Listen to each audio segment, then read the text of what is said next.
મગજ પેરેલલ બંને જવાબ આપી શકે છે. આવું મગજ તો મારું તમારું સૌ કોઈનું છે. તો એ કેટલાક બોલે છે કે ભગવાને મને કાંઈ મગજ દીધું નહીં. અલા, જે દીધું છે એનો ઉપયોગ તો કર. એપ્લિકેશન કેટલી છે ગૂગલમાં, એપ્લિકેશન ઘણી છે, પણ કામ કેટલી લાગે? તમે જેટલી ડાઉનલોડ કરો ને પ્લે સ્ટોરમાંથી એટલી કામ લાગે. અહીંયા બેઠેલા બધાના મોબાઈલમાં ડાઉનલોડ કરેલી પણ ઘણી છે, પણ વાપરો ને એટલી કામ લાગે. વાપરો એટલી એપ્લિકેશન કામ લાગે. એમ ભગવાને એપ્લિકેશન તો આપી જ છે. We have to utilise it. એને આપણે વાપરવાની છે. આજનો વિષય આ છે. માનવ જો ધારે તો. કદાચ કેટલાકને લાગતું હશે કે વિજ્ઞાનના ક્લાસમાં બેઠા એવું લાગે છે. અધ્યાત્મ અને વિજ્ઞાન એ ભારત વર્ષની આગવી ભેટ છે. વિશ્વમાં પ્લાસ્ટિક સર્જરીની શોધ કરનાર એ કોઈ વિદેશી ડોક્ટરો નહોતા, એ આપણા ચરક અને સુશ્રુત ઋષિ મુનિઓ હતા. ગુરુત્વાકર્ષણની ભેટ આપનાર એ ન્યૂટન જન્મ્યો, એ પેલા આર્યભટ્ટે એ ગુરુત્વાકર્ષણનો મંત્રને સિદ્ધાંત આપી દીધો હતો. પ્લેનની શોધ કરનાર એ કોઈ રાઈટ બ્રધર્સ નહોતા, એ તો એને આધુનિક પ્લેન આ પ્રકારનું શોધી આપ્યું છે. પણ એની પહેલા યંત્ર સર્વસ્વમ નામનો ગ્રંથ ભારદ્વાજ મુનિએ રચી નાખ્યો હતો. ભારત વર્ષના ઋષિ મુનિની આ વિશેષતા છે, જે જ્ઞાન પણ આપી શકે અને વિજ્ઞાન પણ આપી શકે, અને વિજ્ઞાનને આધારે જ્ઞાનને શીખવી શકે, સમજાવી શકે. માનવનો ઉત્કર્ષ એટલે શારીરિક ઉત્કર્ષ, આર્થિક ઉત્કર્ષ, પારિવારિક ઉત્કર્ષ, સામાજિક ઉત્કર્ષ, માનસિક ઉત્કર્ષ, આધ્યાત્મિક ઉત્કર્ષ. આજે મારે વાતો કરવી છે આર્થિક ઉત્કર્ષની અને માનસિક ઉત્કર્ષની. ભારતીય શાસ્ત્રો આપણને ધર્મ, અર્થ, કામ અને મોક્ષની વાતો શીખવાડે છે. આપણા ત્યાં કરન્સી એ ખાલી નોટ નથી. હા, કરન્સી એ નોટ નથી, એ ચલણી સિક્કા નથી. આપણા ત્યાં તો એ લક્ષ્મી છે. આપણા ત્યાં એને પૂજિત કરાય છે, આપણા ત્યાં એને આદર અપાય છે. એટલે આપણે એ લક્ષ્મીની પણ આજે વાતો કરવી છે. અને માણસ જ્યાં સુધી આર્થિક મજબૂત ન થાય ત્યાં સુધી ક્યાંક તમને અધ્યાત્મની વાતો એને અડશે પણ નહીં. આપણો સમાજ એ આર્થિક મજબૂત પણ થવો જોઈએ. એટલે આજે શરૂઆત એનાથી કરવી છે. ઉપનિષદોએ શીખવાડ્યું છે, કુર્વન્ને વે કરવાણી જીજી વિશે શતમ સમાહા. કર્મ કરતા કરતા 100 વર્ષ સુધી જીવવું જોઈએ. આપણા ત્યાં મરી જવાની વાતો નથી, આપણા ત્યાં બેસી રહેવાની વાતો નથી, આપણા ત્યાં કર્મ કરવાની વાતો છે. માણસ ધારે કરી શકે છે. ઉંમર લાયક થવા માટે કંઈ જ ન કરવું પડે, પણ લાયક થવા માટે તો કંઈક કરવું પડે. કશું જ ન કરો ને, ઉંમર લાયક એની જાતે થઈ જવાય, પણ લાયક થવા માટે મહેનત કરવી પડે. ઘણા ઉંમર લાયક થઈ ગયા તો એ ક્યાં ગોઠવાય છે? લાયક થાય ને તો માગા આવે છે, ઉંમર ના થઈ હોય તો એ માગા આવે છે. લાયક ઘણા લાયક પહેલા થઈ જાય છે ને ઉંમર લાયક પછી થાય છે. ઘણા ઉંમર લાયક પહેલા થઈ જાય છે, લાયક થતા નથી છેલ્લે સુધી. આ કથા વાર્તા ઉંમર લાયકને પણ લાયક કરવા માટેની વાતો છે. માનવ જો ધારે તો કરી શકે છે, કામ કરી શકે છે. એ કોઈ પણ ઉંમરે કરી શકે છે. હું નાનો છું, મારાથી ન થાય. અરે 5 વર્ષનો ધ્રુવ વનમાં તપશ્ચર્યા કરી શકે છે. બાળક નચિકેતા અમરાજને પણ પડકાર ફેંકી શકે છે. સત્યકામ જાબાલી 400 માંથી 1000 ગાયો કરી નાખી અને બ્રહ્મ જ્ઞાન પ્રાપ્ત કરી શકે. એ ભારત વર્ષનો બાળ તારલાઓનો ઇતિહાસ છે. શંકરાચાર્યએ 3 વર્ષે તો કાવ્યો પુરાણો કંઠસ્થ કર્યા, 7 વર્ષે વેદ ભણી લીધા અને 16 વર્ષે તો ભાષ્ય રચી દીધા. છત્રપતિ શિવાજી 14 વર્ષે તો શિવનેરી કિલ્લો સર કરી દીધો. સરોજિની નાયડુ 16 વર્ષે 1000 પંક્તિનું કાવ્ય રચી દીધું.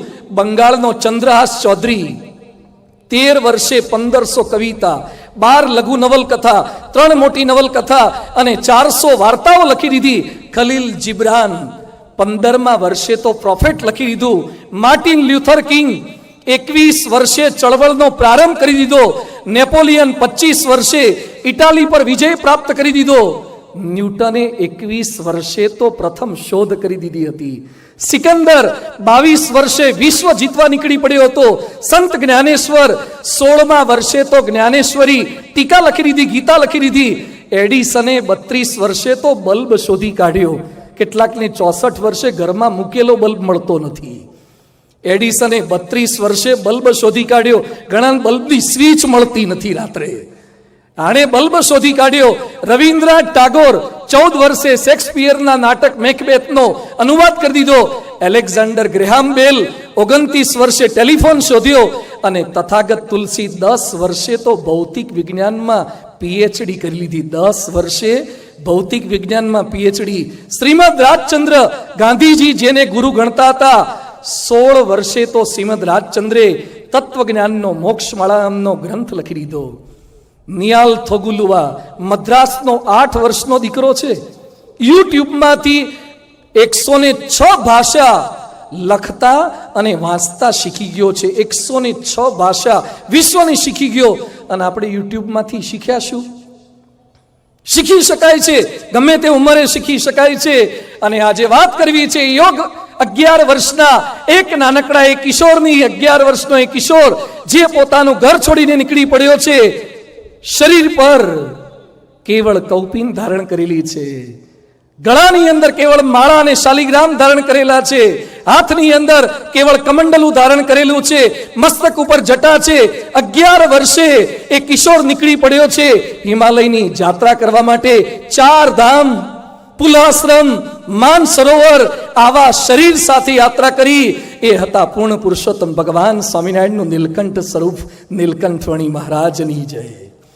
11 વર્ષે માન સરોવરની યાત્રા કરી શકે, પુલાશ્રમની અંદર 4 મહિના સુધી પાણી વગર તપશ્ચર્યા કરી શકે. માણસ ગમે તે ઉંમરે કાર્ય કરી શકે છે.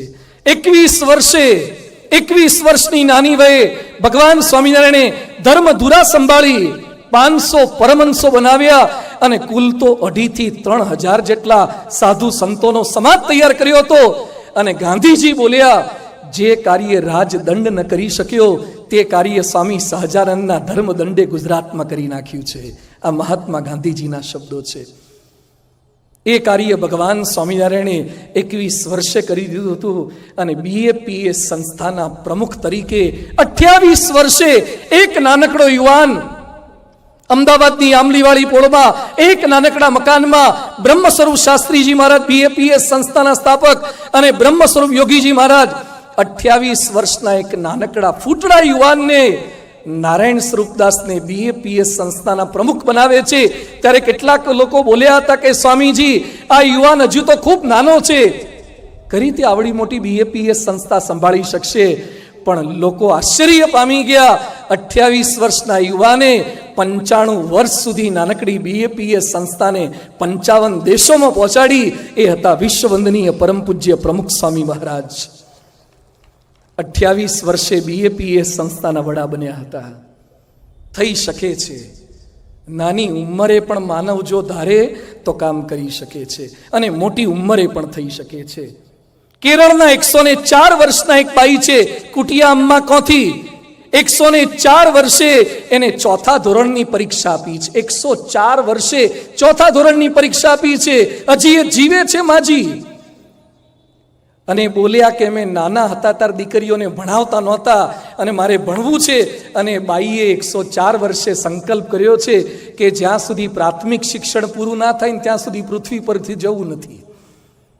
104 વર્ષે બાઈ ભણે છે ને કેટલાક 22 વર્ષે વાઇન્ડ અપ કરી નાખે છે. એ કે આજી વસાતમાં જોડાઈ જઈશું.